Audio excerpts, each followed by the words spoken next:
a lot of conversations in the offseason with Vernon Adams. I mean, Vernon Adams arrived in Calgary and not only became the starting quarterback, but he became, the leader of the team to retain guys. And it's been dramatic. The other thing they did was, Calgary the worst record in the league last year. So you get the first overall pick. Okay, getting the first overall pick in the CFL is not like getting the first overall pick in the NFL. You're still probably picking a developmental player. You're probably still picking a guy who's not going to have an impact on your roster, till maybe late in his rookie year, maybe even year two.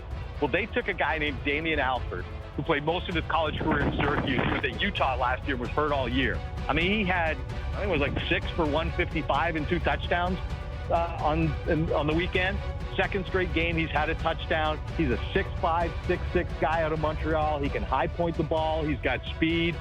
We don't usually see rookie Canadian receivers, splash like this in their first 2 months in the league. So, there are a few things going right in Calgary, but definitely Vernon Adams. It's such a luxury for a rebuilding team to be able to go out and find a player like that right in the heart of his prime and start to build around him.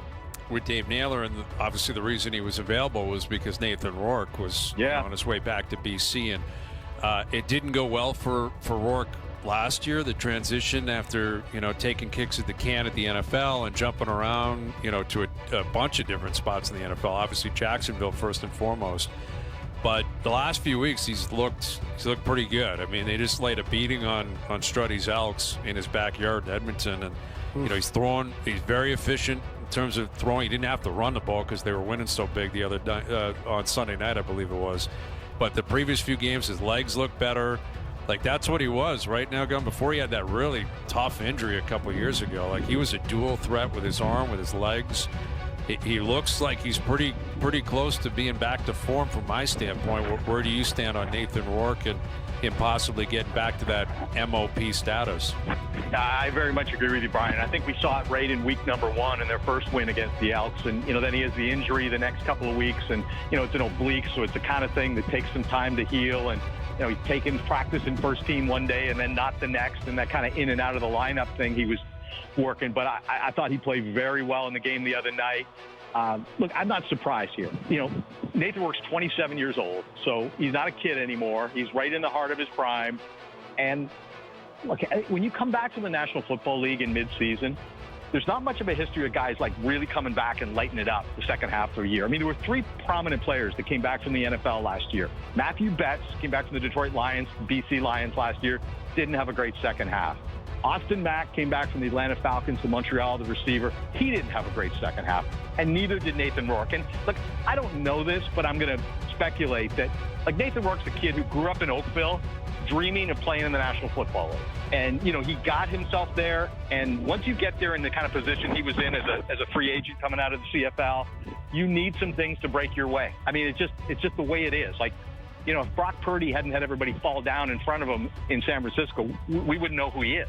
They just don't make way for 7th-round picks or free agent quarterbacks. You kind of just need things to fall in your direction to get an opportunity. It never really did for Nathan. And look, I'm sure processing the end of that NFL dream, and I don't want to say it's over for him in the NFL, but the odds are unlikely that he ends up going back. It's just the longer you're here, the older you get, the less opportunity there is to make that jump. So I'm sure that was something that just emotionally was tough for him to process last year, but he's reset himself. I thought he looked kind of burned out at the end of last year, but he's really reset himself this offseason.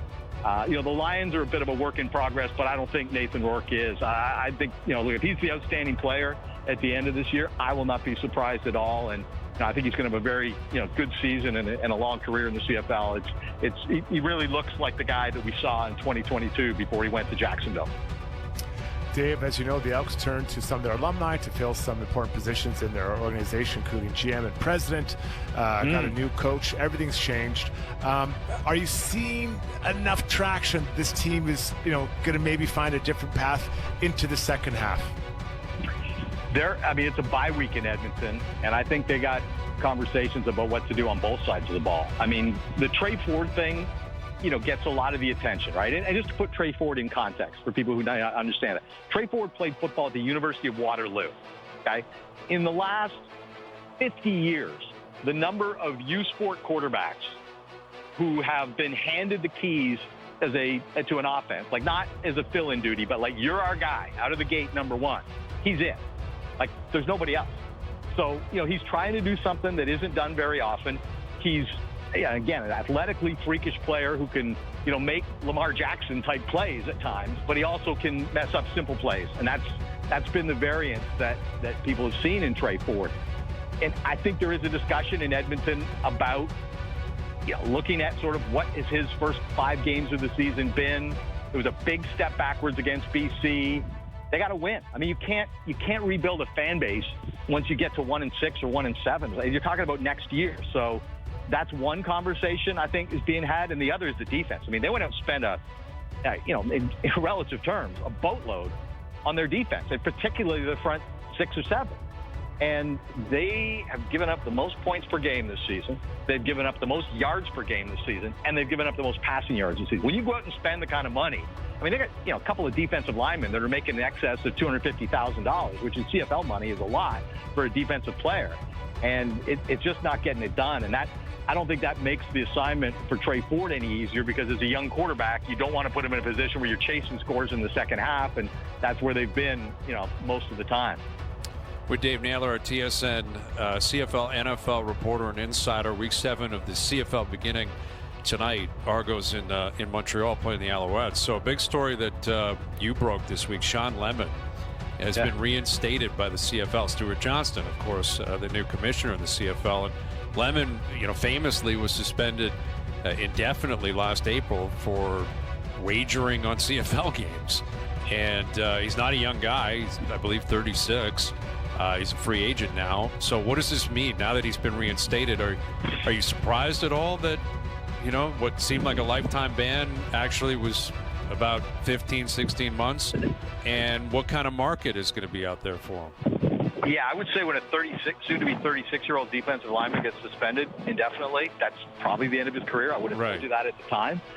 And, I think part of it was, he appealed his suspension, right? And the basis of his appeal, I believe, was essentially, I didn't know you couldn't do that. And I didn't know you couldn't do that. Was that wrong? Was that wrong, me wagering on games? or nobody formally told me you can't do that. That was essentially his argument, right? What a case. And actually, he went and got independent representation for that. The CFLPA did not represent him in his appeal, which is pretty unusual for a guy to go outside the union and make that argument. So, look, I know the league office was not happy that he appealed, and maybe the fact that there's a new commissioner made this more possible. I think there was also a more contrite version of Sean Lemon in this case, taking counseling, accepting counseling, not talking about the arguments that he made, a year ago. But he lives in Montreal year-round. From my understanding, the Alouettes lobbied on his behalf in the background here. And they do have a degree of interest. I'm kind of surprised they haven't signed him, or we got a little while before we get to kickoff, because here's the other element of the story. He has a 2-game suspension for testing positive for banned substance. So once he does no one told him that was illegal, though, Dave. No, to be fair to Sean, he wasn't aware that he couldn't do that.